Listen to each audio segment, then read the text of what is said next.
एक बड़ी developing news है और बड़ा जिसे कहते हैं ना टफ मैसेज है from India to United Kingdom के इंडिया ने जो सिक्योरिटी बैरियर्स यूनाइटेड नेशंस के जो हाई कमीशन दिल्ली में थे वो रिमूव कर दिए हैं। आखिर इंडिया ने भी तो $550 बिलियन के फॉरेन एक्सचेंज रिजर्व रखे ना, बनाए। अब सुना कल जो इंडियंस थे वो भी आउटसाइड दी जो अपने हाई कमीशन के बाहर इकट्ठे हुए। आधे आधे घंटे और एक एक घंटे के प्रोग्राम इन मौजूआत के ऊपर डिस्कस हो रहे। देखिए, अगर मौजू डिस्कस ही करना है तो पाकिस्तान और हिंदुस्तान के दरमियान जो तिजारत और सनत के शोबे के अंदर कोई काम हो सके तो उस पर भी बात करें ना। 3 मुल्क हमें लिख के देने को तैयार हैं कि हमें ये फैसिलिटी देंगे, रोल ओवर करेंगे, और IMF कहता है कि नहीं, पहले वो लिख के दें। अब जारी बात है ये एक जिसे कहते हैं ना बरतानिया के लिए चैलेंज बनता जा रहा है। ब्रिटेन को औकात दिखाने में कोई कसर नहीं छोड़ी गई है। कई बार उनको औकात दिखाई जा चुकी है, आज भी ये दिखाई गई और हटा दिया, बिल्कुल उनके सामने से बैरिकेडिंग हटा दी। अब इंडिया का सारी बात है ये टिट फॉर टैट मूव है। ठीक है जी, आप लोगों ने अगर हमारी सिक्योरिटी पीछे की है और हमें हमें हमारे हाई कमीशन को प्रोटेक्ट नहीं कर रहे तो हम आपके हाई कमीशन को प्रोटेक्ट नहीं करेंगे। कल को अगर लेट से कोई 500,000 2,000 लोग ब्रिटिश हाई कमीशन के बाहर जाके प्रोटेस्ट करें दिल्ली में तो कौन रोक सकेगा, क्योंकि उनके पास तो सिक्योरिटी नहीं है। तो जारी बात है this was a message to बरतानिया। तो एक बड़ी डेवलपिंग न्यूज़ है और बड़ा जिसे कहते हैं ना टफ मैसेज है from India to United Kingdom के इंडिया ने जो सिक्योरिटी बैरियर्स यूनाइटेड नेशंस के जो हाई कमीशन दिल्ली में थे वो रिमूव कर दिए हैं। अच्छा, इंडिया जो है वो इस तरह की चीज़ें मेरा ख्याल है पहले भी करता रहा है कि इंडिया ने US एम्बेसीज के बाहर से भी सिक्योरिटी बैरियर्स जो थे वो 2013 में हटा दिए थे। अब इंडिया ने क्या किया है कि इंडिया ने जो UK के डेप्टी हाई कमिश्नर है इंडिया में उनको प्रोटेस्ट वगैरह किया और ये कहा, लेकिन सुनने में आ रहा है कि कुछ चीज़ें डेवलप नहीं हुई। लेकिन ये जो है वो चीज़ें ऐसे की तैसी रहीं तो इंडिया ने वो अब ये चीज़ की है। अब सुना कल जो इंडियंस थे वो भी आउटसाइड दी जो अपने हाई कमीशन के बाहर इकट्ठे हुए और अपना जो तिरंगा वगैरह लहराया और सारा किया। और अब ये सुनने में आ रहा है कि जो खालिस्तान वाले हैं वो दोबारा जो है वो करने जा रहे हैं, वो कोई और प्रोटेस्ट करने जा रहे हैं। अब जारी बात है ये जिसे कहते हैं ना बरतानिया के लिए चैलेंज बनता जा रहा है। अच्छा, ये मैंने खबर देखी, मैंने ये कनाडा में भी देखा। ठीक है जी। अब इंडिया का सारी बात है ये टिट फॉर टैट मूव है। ठीक है जी, आप लोगों ने अगर हमारी सिक्योरिटी पीछे की है और हमें हमें हमारे हाई कमीशन को प्रोटेक्ट नहीं कर रहे तो हम आपके हाई कमीशन को प्रोटेक्ट नहीं करेंगे। कल को अगर लेट से कोई 500,000 2,000 लोग ब्रिटिश हाई कमीशन के बाहर जाके प्रोटेस्ट करें दिल्ली में तो कौन रोक सकेगा, क्योंकि उनके पास तो सिक्योरिटी नहीं है।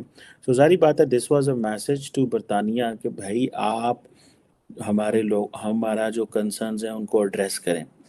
अब इसको बहुत सारे एंगल से देख सकता हूँ। पहला एंगल है ऋषि सोनक एंगल। ऋषि सोनक, अब जारी बात है आपको पता है कि इज़ फर्स्ट हिंदू हैं। वो पाकिस्तान से उनकी फैमिली माइग्रेट की थी लेकिन पाकिस्तान उनको ऑन नहीं करता क्योंकि वो हिंदू हैं। ये बदकिस्मती है। लेकिन इंडिया उनको ऑन करता है बिकॉज वो हिंदू हैं on the basis of religion, not on the basis of कि वो कहाँ से गए। अब like obviously but primary he is Britain के प्राइम मिनिस्टर हैं वो। एक तो ये है कि जब BBC की डॉक्यूमेंट्री आई थी तो ऋषि सोनक साहब जो हैं उन्होंने बड़ी ही स्टेप बैक और उन्होंने कहा कि जी जो उस डॉक्यूमेंट्री में है मेरा उससे एग्री करना ज़रूरी नहीं है। भले जो BBC अब ब्रिटिश पब्लिक ब्रॉडकास्टर है और लेकिन हम इन चीज़ों में नहीं, मैं नहीं पढ़ना और मैं ऐसा ज़रूरी नहीं है। अब ये चीज़ें जो हैं ये एक तो ये चीज़ है कि इंडिया को इस चीज़ का पता है कि इस वक्त एक गोरा वहाँ पे प्राइम मिनिस्टर नहीं है। एक हिंदू साउथ एशियन ओरिजिन का बंदा वहाँ प्राइम मिनिस्टर है। So that has made basically बरतानिया वीक, वन थिंग। सेकेंडली जो है वो क्या इंडिया ये अमेरिका के साथ कर सकता है, जैसे मैंने पहले बताया कि इन्होंने एक दफ़ा सिक्योरिटी रिमूव की है but dealing with the American is obviously difficult and different. दूसरा ये चीज़ है कि इंडिया ये समझता है कि जो डेवलप्ड वर्ल्ड है उसको मैसेजिंग होनी चाहिए, जो मुझे समझ है, और कि that India has changed. This is not an India which you are dealing 20 years back और 30 years बैक। अब ये जो चीज़ें हैं ये इम्पॉर्टेंट हैं, ठीक है जनाब। और ये मैसेजिंग हो रही है डेवलप्ड वर्ल्ड को कि भाई हमें थोड़ा डिफरेंट लो और हमारे कंसर्न्स को एड्रेस करो। और इस सारी मैसेजिंग से what prime Minister Modi is doing that he is getting powerful at home back in India कि भाई देखो मैं ये कर दूंगा, मैं इंडिया के प्रोटेस्ट मैं उसको करने के लिए मैं ये कर दूंगा वो कर दूंगा। और वो कहेंगे अब ये this is a sort of a nationalism ना, ठीक है जी, sort of a nationalism in India. अच्छा जाहिर बात है वो जो वो क्या नाम है उसका, वो जो इंडिया में भाग रहा है लड़का अमृतपाल जो है, ठीक है, वो अलहदा एक एक चीज़ चल रही है वहाँ पे विच इज़ ऑब्वियसली वो जो प्रो खालिस्तान लगे हुए हैं। हालांकि Khalistan has no scope and it has no nothing, लेकिन एम गैर ज़रूरी ये चीज़ करना इज़ लाइक मैं तो पर्टिकुलरली समझता हूँ ये सारी ये जो जो लोग लगे हुए हैं ये बेवकूफ़ी कर रहे हैं। दे आर मेकिंग जस्ट अपने आप टाइम ज़ाया कर रहे हैं, मुल्क का टाइम ज़ाया कर रहे हैं और चीज़ें कर रहे हैं अनफॉर्चुनेटली। अब इंडिया जो है वो मैसेजिंग कर रहा है कि भाई देखो ठीक है जी, अ, अब इंडिया के पास at home Prime Minister Modi messaging कर रहा है पब्लिक को।